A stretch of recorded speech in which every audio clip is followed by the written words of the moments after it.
कभी नहीं चुका पाएगी। इसलिए अयोध्या की ओर से ये स्मृति चिन्ह, ये तुच्छ भेंट स्वीकार है।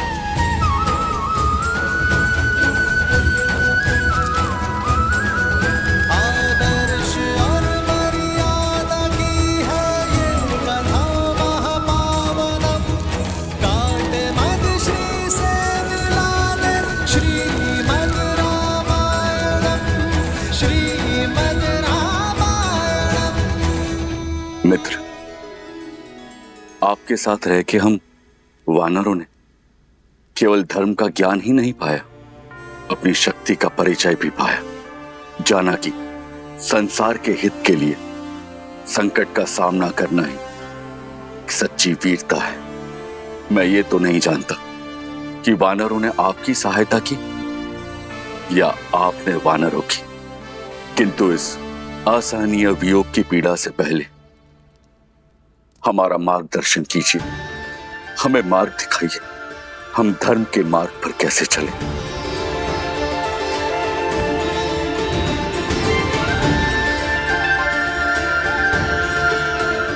मेरे वानर वीरों, सदा स्मरण रखना, धर्म की सारी विद्या, सारे शास्त्र, सारे सिद्धांत भूलकर भी एक व्यक्ति धर्मात्मा कहलाया जा सकता है यदि वो एक सिद्धांत कभी ना भूले, अपना दिया हुआ वचन कभी ना तोड़ना।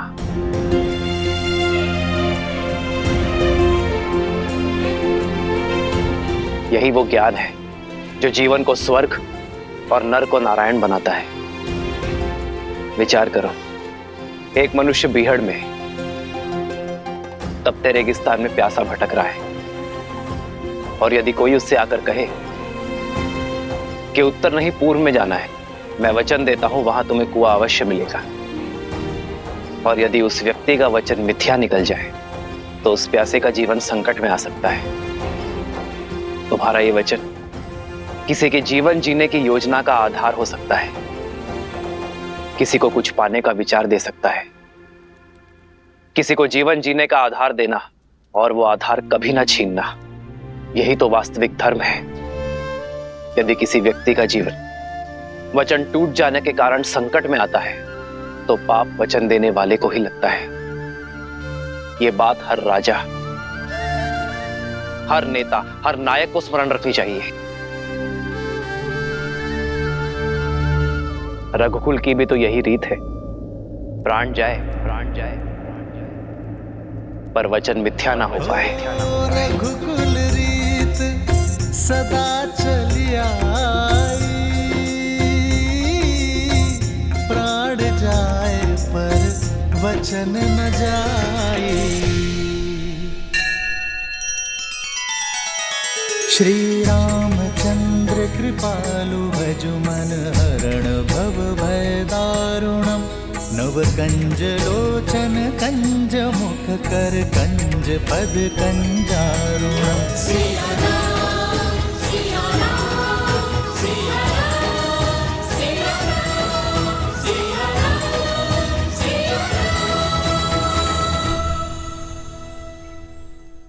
हनुमान, चलो। कहाँ महाराज? मैं नहीं जा सकता।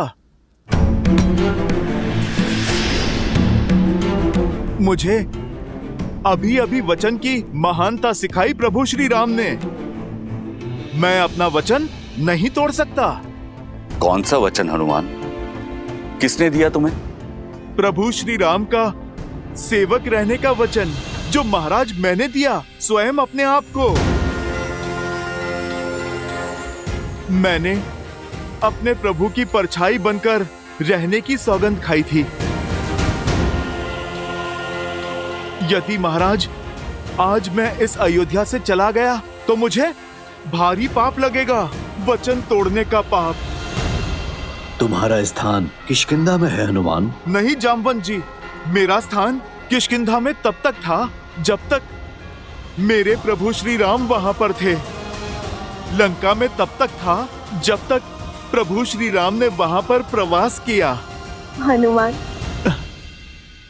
जब तक तुम चाहो तब तक यहाँ रह सकते हो। परंतु देवी वहाँ किष्किंधा। वहाँ नहीं महाराज, यहाँ पर मेरा हृदय मेरी माता सीता और मेरे प्रभु के चरणों में है। आप सोचो, जिसके हृदय में प्रभु श्री राम और माता सीता हैं, भला उसका स्थान कहीं और कैसे हो सकता है?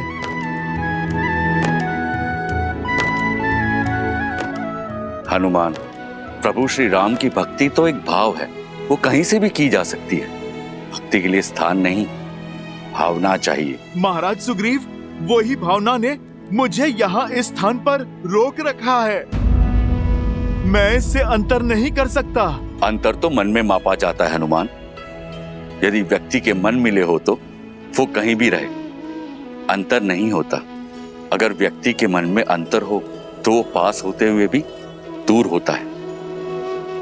श्री राम तो रोम रोम में, इस भू के हर कण कण में है।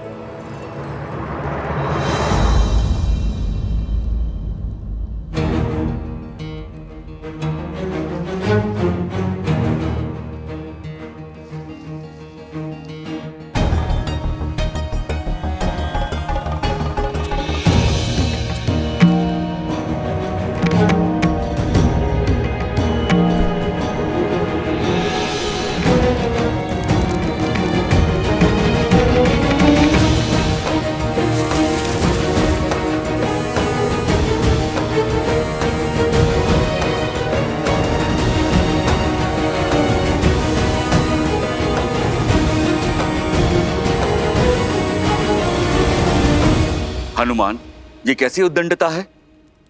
तो क्या इन मोतियों के हृदय में भी प्रभु श्री राम है?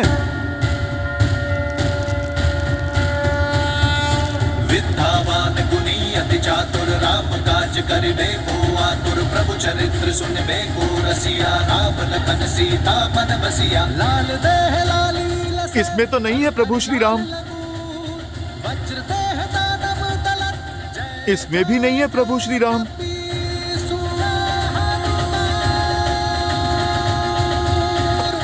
प्रभु श्री राम तो किसी वस्तु में भी नहीं है। प्रिय हनुमान, हृदय में श्री राम की छवि होने का अर्थ ये नहीं है कि सत्य में उनकी छवि वहां दिखाई दे। ये तो बस कहने भर की बात है। नहीं नहीं लक्ष्मण भैया, भक्ति में जो कहा जाता है वो सत्य में भी होता है। प्रभु श्री राम को हृदय में बसाना और बसना ही क्या, यदि प्रभु की छवि इस हृदय में ना उतर जाए, स्वयं और इस संसार को दिखाई ही ना दे। अरे रहने दीजिए हनुमान जी, मान गए आप नहीं जाना चाहते यहाँ से, पर ऐसे असत्य तो मत कहिए। अच्छा बताइए, क्या आपके हृदय में श्री राम की छवि दिखाई देगी?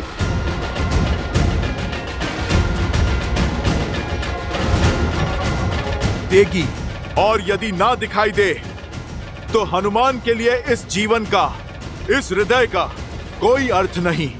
तो फिर सिद्ध करो।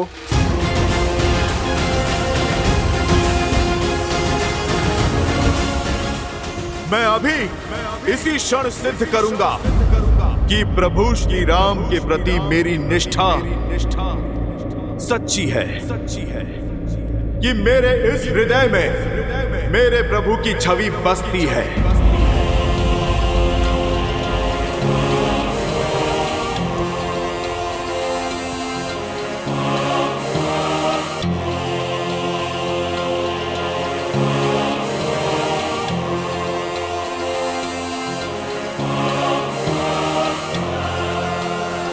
जय श्री राम। जय महावीर हनुमान, जय जय पवन पुत्र हनुमान, बजरंग बली हनुमान, जय जय महाबली हनुमान।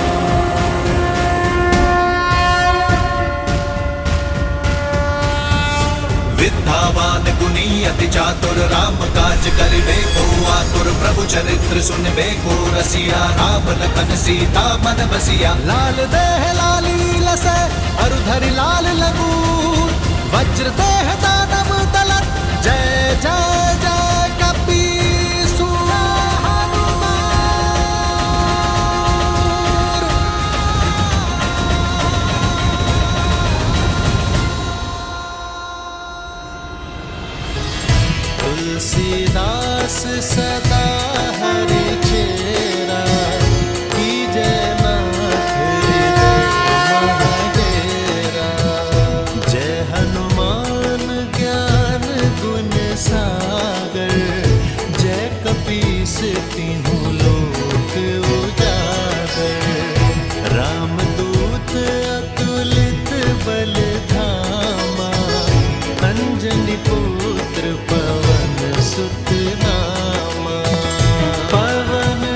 हनुमान, संकट हरन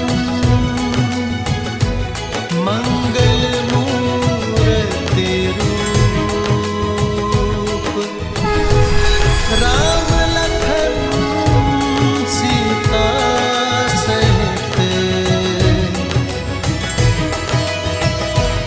हृदय बसहु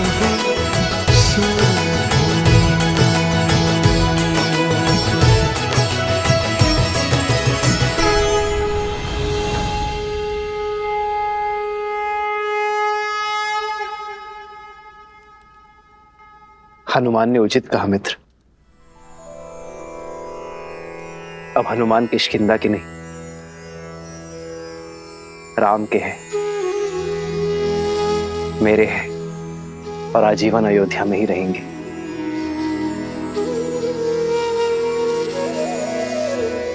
प्रभु, अमृत दे दिया आपने मुझे।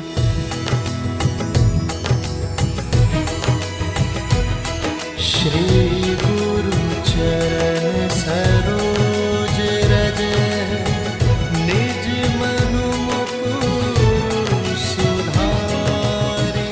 हनुमान, तुम जैसा भक्त पाकर तो स्वयं भगवान भी धन्य हो जाते।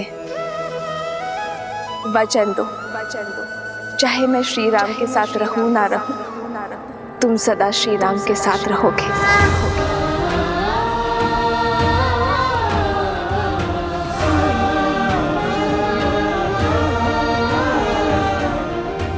माता, आप ये वचन नहीं मांग रही, आप तो मुझे वरदान दे रही हैं।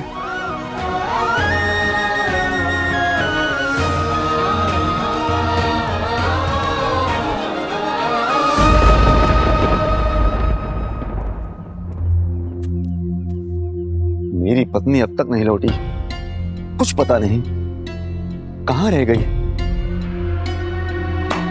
क्यों चिंता करते हो मित्र वस्त्रक? रात बाढ़ आई थी, भारी वर्षा हुई थी। अरे फंस गई हो किसी कार्य में, या हो सकता है अपनी सखी के घर रुक गई हो। बात तो ठीक है बंधु, हो सकता है बाढ़ ने रोक दिया हो, क्योंकि होने को तो कुछ भी हो सकता है। अरे भाई, ऐसे मत देखो मुझे, मैं तो शास्त्रों की युक्ति बता रहा हूं। शास्त्रों में लिखा है कि मनुष्य स्वभाव से ही समाज के बनाए नियमों के विरुद्ध जाता है। जैसे बच्चे को खाने को कह दो तो वो दौड़ने भागता है, वैसे ही व्यक्ति को जो भी कार्य कहोगे उसके विरुद्ध जाने की चेष्टा उसके मन में सदा होती है। क्योंकि मनुष्य बना तो माटी से ही, अब जहां स्वर्ण होता है वहां मलिनता भी होती है। इसलिए स्त्री हो या पुरुष, राजा हो या रंक, अवसर मिलते ही पाप की ओर दौड़ पड़ता है। अपने परिवार में पाप की संभावना को सबसे पहले पहचानना चाहिए। क्यों किसी भले व्यक्ति पे लांछन लगाते हो? अरे भैया, मैं तो स्वयं के वस्त्रों पर लांछन धुलवाने आया हूं। अब तुम्हें क्या पता, आंखें बंद कर लेने से दिन में भी अंधकार हो जाता है। जब तक सामने है सब भले हैं।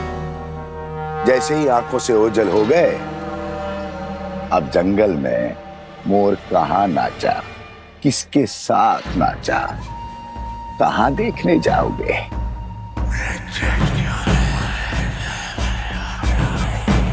राम राज्य में ये कोई नई बात थोड़ी है। देखो भैया, मैं महारानी सीता पर जो महीनों रावण के पास रहकर आई है, उस पर कोई लांछन नहीं लगा रहा हूं,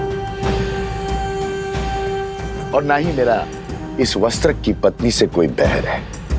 किंतु समाज में शुद्धि बनाए रखने का कार्य तो समाज को ही करना होगा, अन्यथा क्या होगा? किसके घर में किसकी संतान पल रही है, किसे पता होगा? अब अयोध्या के राज सिंहासन पर इक्ष्वाकु वंश का राजा है या किसे आभास होगा? छोड़ो भी। जब महारानी सीता जो महीनों पराए घर में रहकर आई, उसकी पवित्रता की सौगंध खाई जा रही है, तो इस बेचारे वस्त्र की पत्नी कैसे मलिन हो गई? वो तो सिर्फ एक रात से बाहर है। अयोध्या की बातें अयोध्या ही जाने।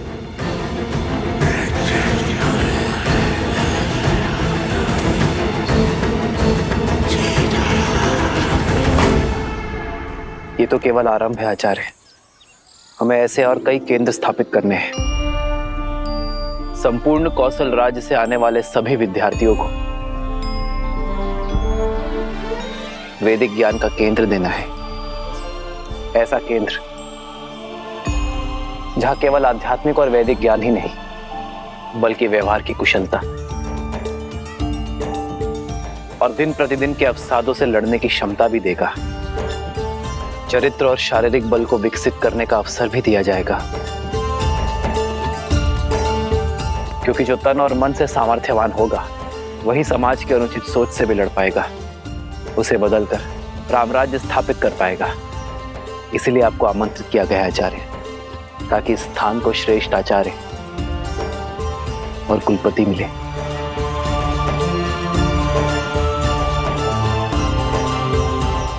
मैं शुक्ल यजुर्वैद्य हूँ। कृष्ण यजुर्वैद्य गुरु के गुरुकुल में कैसे पढ़ा सकता हूँ? मैंने इतने शास्त्र पढ़े हैं, 24 वर्षों तक अभ्यास किया है। मैं यहाँ शिक्षक बनने नहीं आया हूँ। यदि मैं कुलपति ना बना तो मैं अपनी सेवा ही नहीं दे पाऊंगा।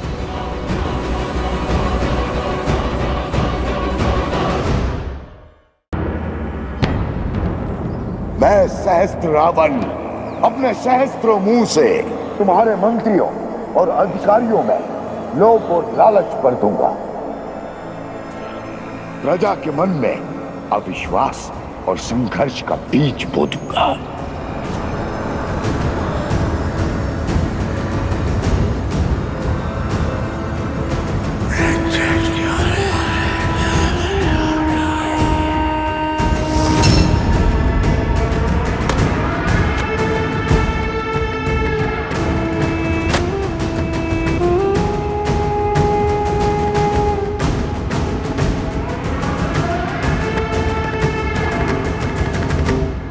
करने पर व्यक्ति सदा अपनी भूल को छुपाने का प्रयास करता है, विचित्र बहाने बनाता है अपने पाप को छुपाने के लिए।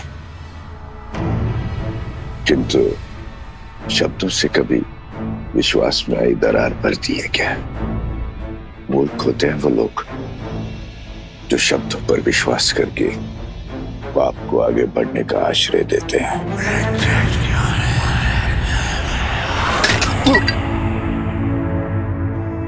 क्षमा करना मित्र, कच्ची मिट्टी का था ना, कच्चे संबंधों की तरह टूट गया है। अरे वस्त्रक, अब चिंता छोड़ो। ये देखो मित्र, अरे आ गई तुम्हारी पत्नी।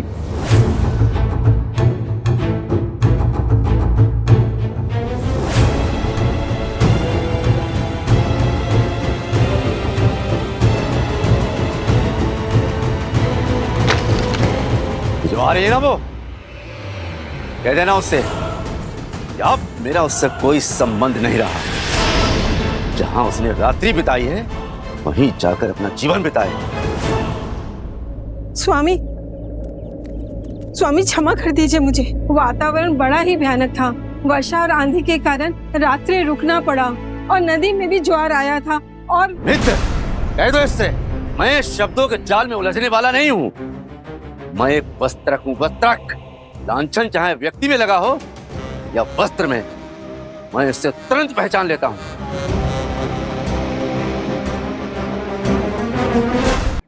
स्वामी, ये आप क्या कह रहे हैं? मुझ पर संदेह कर रहे हैं? अपनी धर्म पत्नी पर संदेह कर रहे हैं स्वामी? पर मैं राजा राम नहीं हूँ।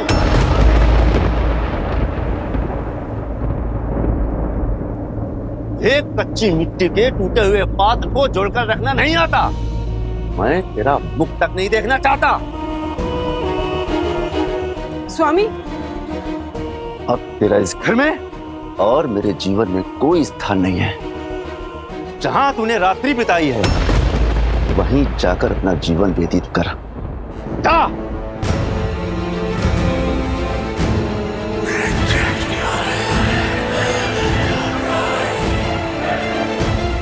आग की पहली चिंगारी जल चुकी है राम। अभी आग नगर से होकर तुम्हारे महल को जला देगी। समय आ चुका है, खाओ, अन्यथा राम कहेगा कि मेरी पत्नी का ध्यान नहीं रखा। हाँ, कह सकती हो। पत्नी का ध्यान रखने का गुण उसे उसके पिता से जो मिला है। यदि आप क्रोधित ना हो तो आपसे एक बात पूछूं माता?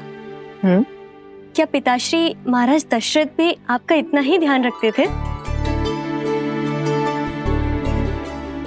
बताइए माताश्री। ध्यान ही नहीं रखते थे, सम्मान भी बहुत करते थे। कोई स्मरण बताइए ना माता। हाँ माता, बताइए ना। मेरे विवाह से पूर्व कुछ असुरों ने मुझे मायावी संदूक में बंद करके मत्स्य द्वीप में फेंक दिया था।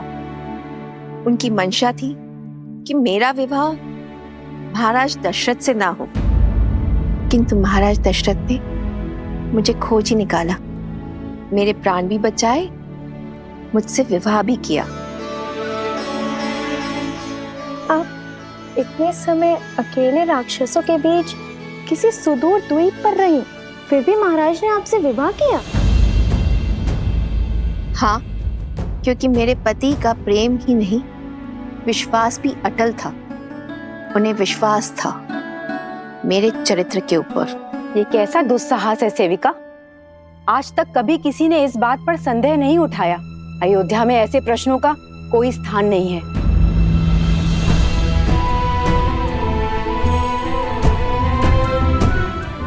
और एक बात, एक पत्नी के चरित्र का प्रमाण उसकी प्रतापी संतान होती है।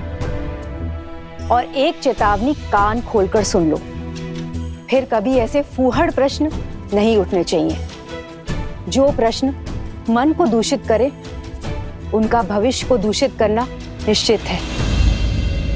सतीत्व की दुहाई देने वाली आज मुंह छिपा कर क्यों जा रही है? दशानन जैसा बलि जिसे पाना चाहे उसे छोड़ कैसे सकता है? पर इतने समय रावण के पास रहने के बाद अब मुख छुपा रही है।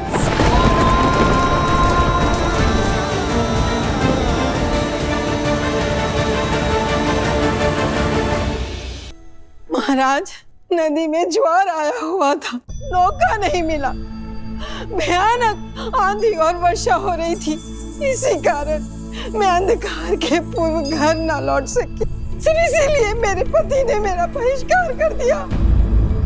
पूरी रात मैं बिना खाए पिए तट पर बैठी रही और मेरे पति का कहना है कि मैं नाव चला के स्वयं क्यों नहीं चली आई, खाली मटके के सहारे नदी पार क्यों नहीं कर ली, या मैं डूबकर मर क्यों नहीं गई।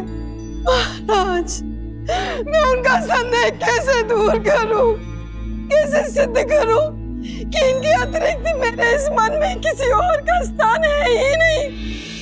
एक नारी के लिए इससे बड़ा लांछन और कुछ नहीं है महाराज। मैं जानती हूँ आत्महत्या से बड़ा और कोई पाप नहीं। मैं वही पाप यहाँ करने आई हूँ महाराज। चयन आपको करना है महाराज। या तो आप न्याय कीजिए या तो फिर मुझे आत्महत्या करने की अनुमति दीजिए महाराज, अनुमति दीजिए।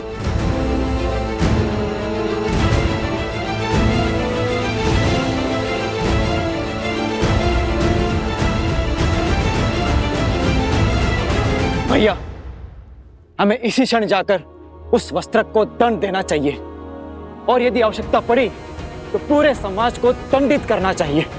भरत,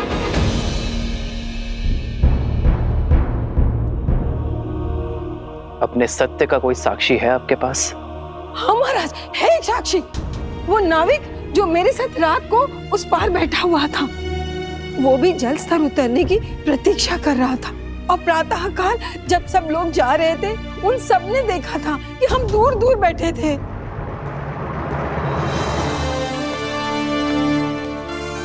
उस नाविक को दरबार में प्रस्तुत किया जाए। कौवे के घोंसले में अंडे किसके हैं?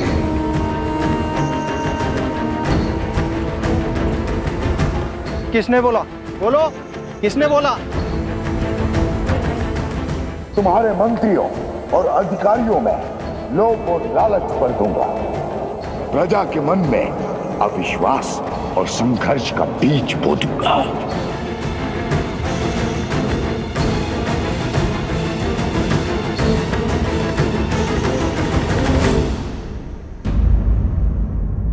स्त्री को सम्मान सहित राज्य के आश्रय में रखा जाए। शीघ्र ही सभी पक्षों को सुनकर निर्णय लिया जाएगा। स्त्री के पति का पक्ष जानना आवश्यक है। इसमें प्रमाण की क्या आवश्यकता? जब मेरी पत्नी मेरे साथ नहीं थी तो किसी और के साथ ही होगी। कुलीन घराने की स्त्रियां यूं वन बिहार में अकेले नहीं घुमा करती, और वो भी इतनी रात्रि में।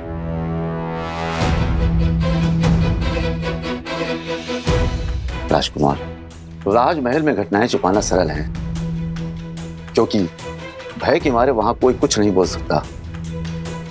परंतु हम सब साधारण लोग हैं, हमारे जीवन की घटनाएं नहीं छिपती। राजा से कोई प्रश्न नहीं पूछ सकता, पर हम पर उंगलियां तुरंत उठ जाती हैं। दुष्ट! तुम्हारा दुस्साहस कैसे हुआ? तुम कहना क्या चाहते हो? देखा ना राजकुमार, राजमहल के विषय में प्रश्न हो तो ये प्रतिकार मिलता है आपके द्वारा। देखा गांव वालों, ये अन्याय है। उचित अनुचित का निर्णय राजा करते हैं, कोई और नहीं। छोड़िए, प्राण निकल जाएंगे। ये कैसा न्याय है? राजकुमार छोड़ दीजिए।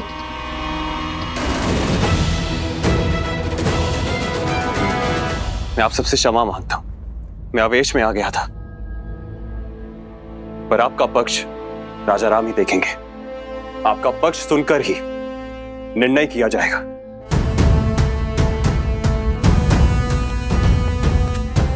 बात इतनी बढ़ गई है, अब महाराज ही न्याय करेंगे। सारी अयोध्या की मति कैसे भ्रष्ट हो सकती है?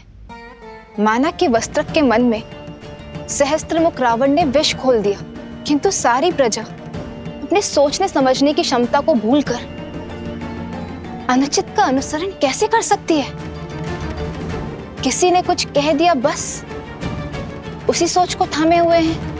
अनियंत्रित मन और मस्तिष्क दोनों ही विनाश की ओर लेकर जाते हैं, और मनुष्यों की यही दुर्बलता सहस्त्रमुख रावण का बल है। किसी भी मत या विचार को सत्य मानने से पूर्व अपने बड़ों या गुरुजनों से उसके औचित्य का प्रमाण अवश्य लेना चाहिए।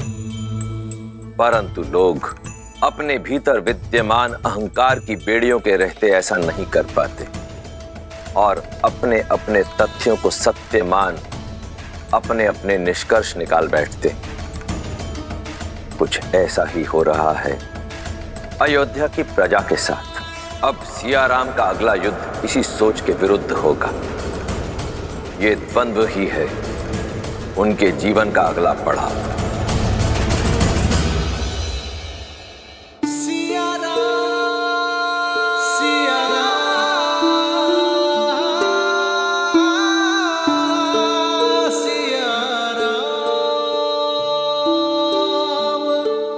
नगर दूषित हो रहा है सीते।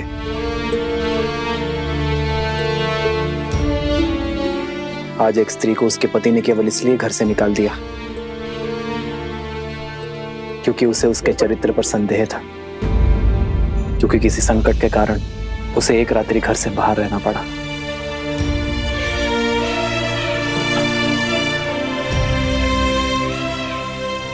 जैसे इस पात्र पर कालिक जमी है, वैसे ही कुविचारों की कालिक प्रजा के मन में जम गई है आर्य। तो हमें करना ये है कि अपने विचारों और विश्वास के स्वच्छ वस्त्र से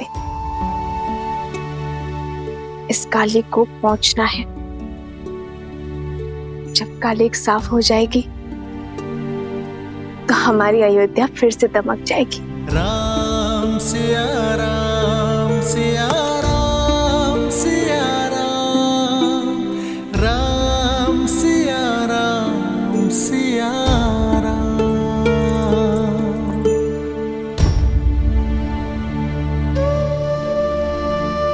अयोध्या हमारी है आर्य, ये नगर हमारा है आर्य। यदि यहाँ कोई समस्या है तो ये हमारा कर्तव्य है कि हम हर गली में जाकर प्रजा की स्थिति देखें।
प्रजा के विचार को जानने के लिए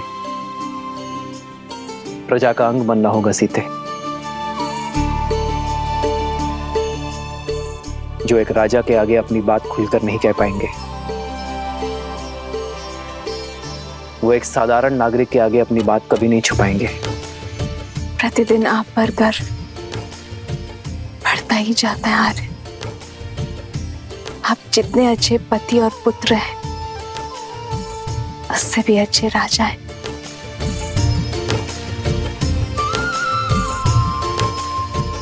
डर तो मुझे अपनी पत्नी पर है सीते, जो हर विपरीत परिस्थिति में भी एक ढाल बनकर मेरे साथ खड़ी रहती है। जन्म जन्म का है ये संगम, राम रतन सीता वैभव धन। एक है पौरुष एक समर्पण, एक है रूप तो दूजा दर्पण। राम है लोचन सीता दृष्टि, राम है बादल सीता वृष्टि। राम सिया राम सिया राम सिया राम राम सिया राम सिया राम सिया राम सिया राम सिया राम सिया राम राम सिया राम सिया राम राम सिया सिया सिया राम सिया राम राम सिया राम सिया राम।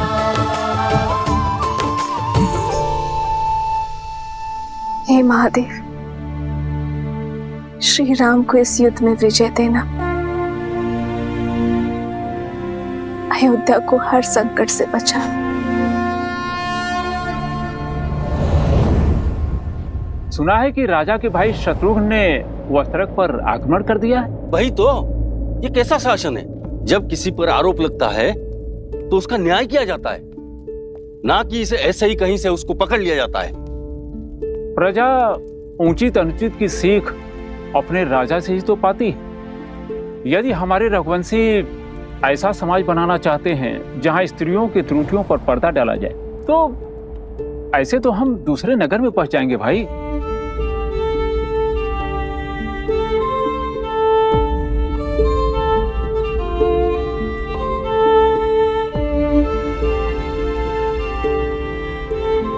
भैया, ये लौकी और कुछ शाक दे देना।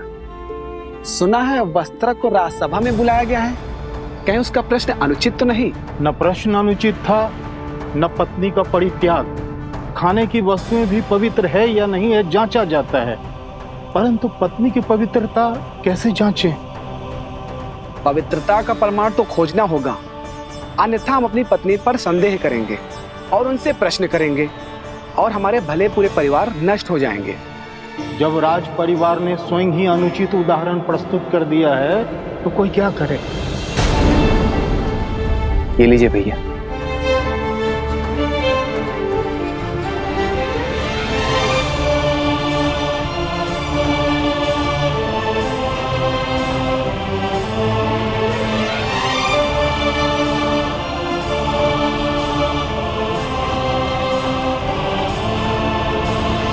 संस्कार से ही इसे पराजित किया जा सकता है। ऐसे संस्कार जो व्यक्ति की चेतना को पवित्र करे और समस्त संसार में संस्कारों को स्थापित करती है, स्त्री शक्ति, अर्थात इस भयंकर असुर को केवल एक स्त्री शक्ति ही पराजित कर सकती है।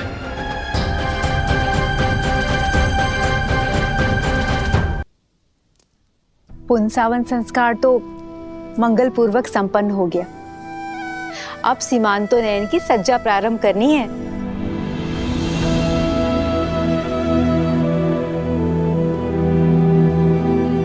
सीता,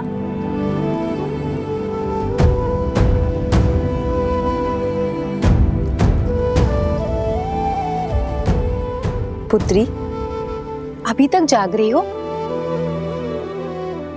स्वास्थ्य तो ठीक है ना? आओ, बैठो बैठो।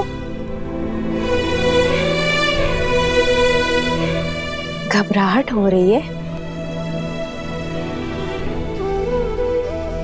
चलती हूँ। मैं ठीक हूँ माता,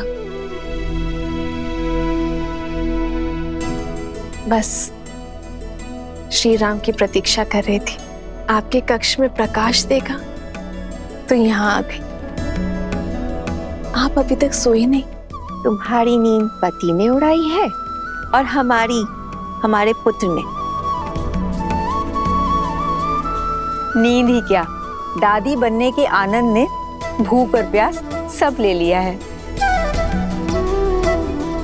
पुत्री, इस अवस्था में कभी कुछ खाने का मन करता है या मन में कोई इच्छा भी जागृत होती है। तुम कहो तो कुछ बनवा दूं? भोजन नहीं, मैंने श्री राम से अपनी मन की इच्छा प्रकट की है। मैं कुछ समय के लिए वन में रहना चाहती हूँ, किसी महान ऋषि के सानिध्य में ज्ञान प्राप्त करना चाहती हूँ और श्री राम ने वचन दिया है कि वो मेरी इच्छा अवश्य पूरी करेंगे। उत्तम विचार है पुत्री। गर्भ अवस्था में गर्भ में जो संस्कार देते हैं उसी से उसका चरित्र और भविष्य निश्चित होता है। माता की दशा ही संतान में संस्कार देती है। पर दीदी, आश्रम का जीवन कष्टदायी होता है और इस अवस्था में विश्राम करना महत्वपूर्ण है। जीवन भर महलों के सुखों ने मुझे वो नहीं सिखाया जो 14 वर्षों के वनवास ने मुझे सिखा दी। आपकी सीता हर स्थिति में, हर परिस्थिति के अनुरूप ढलने में सक्षम है।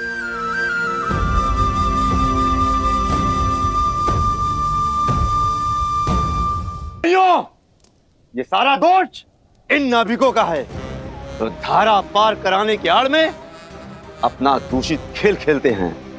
इसीलिए मैंने तो अपनी पत्नी को घर से बाहर निकाल दिया। अब राजा राम को भी चाहिए कि वो भी उस नाभिक को नगर के बाहर निकालें। यही न्याय संगत होगा भाइयों, यही न्याय संगत होगा। ये निर्णय लेने वाले तुम होते कौन हो? स्वयं की दृष्टि में दोष है और फल भुगते साधारण नाविक। यदि अपनी पत्नी पर विश्वास नहीं था तो क्यों उसे आने दिया अकेले? अरे सुरक्षा के लिए साथ आना था ना। एक तो चोरी और मुझे डांट दिखाया। हाथ मत लगाना। तो क्या लाश से काम लूं? मारो मारो मारो मारो मारो मारो मारो। रुकिए, क्या कर रहे हैं आप लोग? अयोध्या का यही यश रह गया। आज से पहले कभी भी अयोध्या वासियों का मैंने ऐसा रूप नहीं देखा। ये द्वंद्व छोड़िए, राज्यसभा में आ जाना। न्याय का निर्णय अब वहीं होगा, और अब किसी ने झगड़ा किया तो कारागृह में डाल दूंगा उसे, समझे?